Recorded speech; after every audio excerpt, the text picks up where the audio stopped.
اللہ کریم نے سورہ الکہف کی آیت نمبر 47 کے اندر قیامت کا منظر بیان فرمایا ہے، قیامت کے دن کی تصویر کشی کی ہے۔ یعنی پہلے اللہ پاک نے بتایا آیت نمبر 47 سے پچھلی جو دو آیتیں ہیں 45 اور 46، ان کے اندر بتایا کہ دنیا کی عمر بڑی تھوڑی ہے، دنیا ناپائیدار ہے، دنیا بے ثبات ہے، بڑے قلیل وقت کے لیے یہ دنیا ہے۔ پھر اللہ پاک نے بتایا کہ جب قیامت کا دن آئے گا تو اس دن کیا ہوگا، اس آیت کے اندر آیت نمبر 47، وَيَوْمَ نُسَيِّرُ الْجِبَالَ وَتَرَى الْأَرْضَ بَارِزَةً وَحَشَرْنَاهُمْ فَلَمْ نُغَادِرْ مِنْهُمْ أَحَدًا۔ غور کرو، جس روز ہم ہٹا دیں گے پہاڑوں کو ان کی جگہ سے اور تم دیکھو گے زمین کو کھلا میدان، یوم اس دن، نسیر الجبال ہم پہاڑوں کو ہٹا دیں گے، وتر الارض بارزہ اور تم دیکھو گے زمین کو کھلا میدان، بارزہ کھلا میدان، ساری زمین کیا بن جائے گی، ایک چٹیل میدان بن جائے گی، وحشرناہم اور ہم جمع کریں گے انہیں، فلم نغادر منہم احدا پس نہیں پیچھے رہنے دیں گے ان میں سے کسی ایک کو بھی۔ زمین ساری چٹیل میدان ہو جائے گی، جو پہاڑ ہوں گے وہ اپنی جگہ سے ہٹ جائیں گے، پہاڑ ہوا کے اندر ایسے اڑ رہے ہوں گے جیسے روئی کے گالے اڑتے ہیں، پہاڑوں کی کوئی حیثیت نہیں رہے گی، تو ساری اونچی نیچی جگہ کیا ہو جائے گی، برابر، کوئی نشیب کوئی فراز نہیں ہوگا، کوئی بلندی اور کوئی پستی نہیں ہوگی، ہر طرف زمین ہموار ہو جائے گی۔ ہموار ہو جانے کے بعد اللہ پاک فرماتا ہے ہم سارے انسانوں کو وحشرناہم ہم ان سارے انسانوں کو کیا کر لیں گے، جمع، اکٹھا کرنے کے بعد اللہ پاک نے ایک اور بات بتا دی کہ ہم سب کو جمع کریں گے، فلم نغادر منہم احدا ہم ان میں سے کسی ایک کو بھی نہیں چھوڑیں گے، سارے انسان اس دن میدان محشر میں جمع ہوں گے، اکٹھے ہوں گے۔ یہ سورہ الکہف کی آیت نمبر 47 ہے۔ اب آگے سورہ الکہف کی آیت نمبر 48 میں سن لیں، وَعُرِضُوا عَلَىٰ رَبِّكَ صَفًّا اور پیش کیے جائیں گے آپ کے رب کی بارگاہ میں صفیں باندھے ہوئے، لَقَدْ جِئْتُمُونَا كَمَا خَلَقْنَاكُمْ أَوَّلَ مَرَّةٍ نہایت ایمان افروز یہ جملہ ہے جو میں ابھی آپ کو پڑھ کے سنانے لگا ہوں، سورہ الکہف کی آیت نمبر 48 کا۔ اللہ پاک فرماتا ہے سب پیش کیے جائیں گے، سب پیش کیے جائیں گے صفیں باندھے ہوئے، اور ان میں سے کسی کو بھی ہم چھوڑیں گے، پیشی سب کی ہوگی جی۔ اچھا، جب سب کی پیشی ہوگی تو اللہ پاک فرماتا ہے وہاں ہم سارے انسانوں کو اکٹھا کر کے ان سے ایک بات فرمائیں گے۔ اللہ فرماتا ہے ہم ایک بات فرمائیں گے، کیا؟ لَقَدْ جِئْتُمُونَا كَمَا خَلَقْنَاكُمْ أَوَّلَ مَرَّةٍ اللہ پاک فرماتا ہے ہم ان سے کہیں گے آج تم آ گئے ہو ہمارے پاس جیسے ہم نے پیدا کیا تھا تمہیں پہلی بار۔ آپ اس کو یوں سمجھ لیں کہ اللہ پاک سارے انسانوں کو فرمائے گا آ گئے ہو نا میرے پاس، اب آ گئے ہو نا میرے پاس۔ اب میرا جی یہ کر رہا ہے کہ میں بار بار اسی جملے کو ریپیٹ کرتا رہوں تاکہ آپ کو اللہ کی یہ بات تو سمجھ آئے نا کہ اللہ پاک اس دن انسانوں سے کیا فرمائے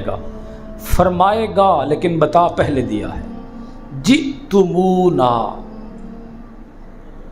آ گئے ہو نا ہمارے پاس، ہن آ گئے ہو نا میرے کول جیسے ہم نے تمہیں پہلی بار پیدا کیا تھا، بالکل اسی طرح ہی جیسے تم پہلے تھے ویسے ہی آ گئے ہو نا میرے پاس۔ جہان کی تبدیلی ہوگی بس، اور کچھ بھی نہیں ہوگا۔ اس پہلی بار کے اندر ایک بات پوشیدہ ہے، وہ ذرا سمجھ لیں۔ پہلی بار جیسے ہم نے تمہیں پہلی بار بنایا تھا۔ چونکہ انسان عقیدہ باس بعد الموت کا انکار کرتا ہے نا جی، تو جو انسان انکار کرتا ہے اس انسان کو اللہ پاک نے یہ بات سمجھائی کہ تو نہیں مانتا تھا کہ اللہ تعالیٰ دوسری بار بھی پیدا کرے گا، تو آج دیکھ لو ہم نے تمہیں ویسے ہی بنا دیا ہے جیسے تمہیں پہلے بنایا تھا، اور تم میرے پاس کھڑے ہو۔ آگے اللہ پاک ایک جملہ اور فرما رہا ہے، بل زعمتم ان نجعل لکم موعدا، حالانکہ تم انکار کرتے تھے، تم گمان کرتے تھے،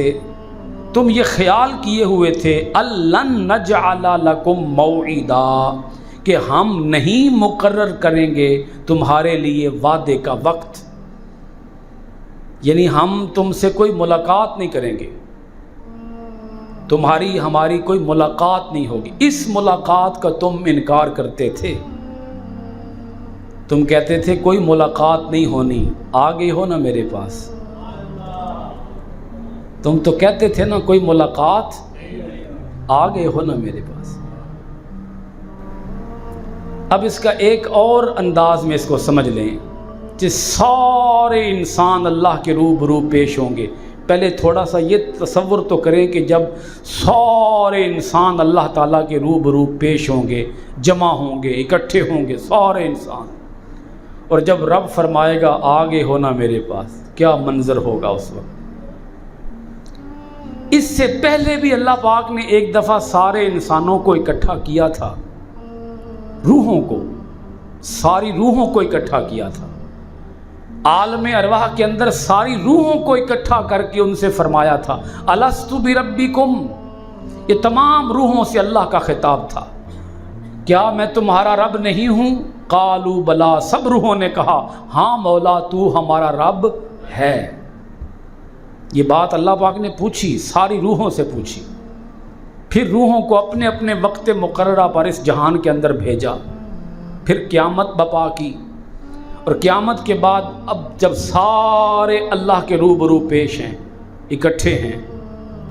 تو اللہ پاک فرمائے گا آ گئے ہو نا میرے کول، اب آ گئے ہو نا میرے پاس۔ آپ یوں سمجھ لیں کہ جیسے اس جہان کی عمر اگر 18,000 سال ہے، تو 18,000 سالوں کے اندر جتنے انسان دنیا کے اندر اپنے اپنے وقت پر آئے ہوں گے، وہ سارے قیامت کے دن اللہ کے روبرو پیش ہوں گے، اپنی اپنی زندگی گزارنے کے بعد، اپنا اپنا ٹائم پورا کرنے کے بعد، قیامت کے آ جانے کے بعد اب سارے پیش ہیں۔ اللہ پاک اس منظر کو بیان کر رہا ہے اور یہ سمجھا رہا ہے کہ تمہیں میرے پاس آنا ہوگا، اور اس وقت میں تم سے پوچھوں گا کہ آ گئے ہو نا میرے پاس۔ آپ یوں سمجھ لیں کہ جیسے کوئی بیٹا ہو نا، بیٹا وہ اپنے باپ سے ڈر کے یا اپنے باپ کی نافرمانی کر کے بھاگ جائے جی، تے ابا جی جڑے نو کو بندے شندے نسا نسو کے تے